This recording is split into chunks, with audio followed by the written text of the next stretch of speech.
kila kitu kyote kizidi kuendelea kuwa upgrade. Unasikia, kila kitu kupata samani. Unasikia, kila muka ujisemee vizuri. Unasikia, kuwa najinenea mambo mazuri, kuwa mtu wa kujisemea vizuri, ya kujitabiria mema na kuwa mtu wa gratitude. Unaona mwe maisha vitu vyote vinatupigaga chini. Mimi nishakia gundua.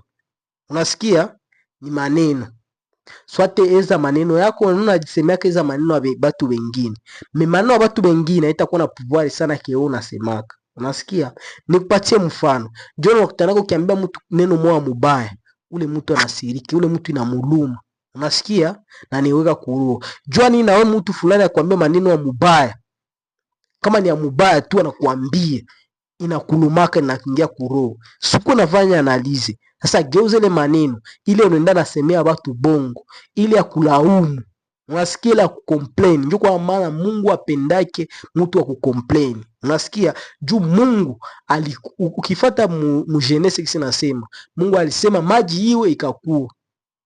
Nchi kavu iwe nikakuwa. Akwase kwa ndio maana pouvoir, ndio tupafanya kwa mfano wake. Unasikia, mtu ndio tu mwalikalaka katengeneza. Na nyuma akamfaa kwa tufanye mtu kwa mfano wetu. Unasikia? Ndio maana gisu uko pale vile. Kwa jikaza ujinenee mema. Mungu pesa tufanye mtu kwa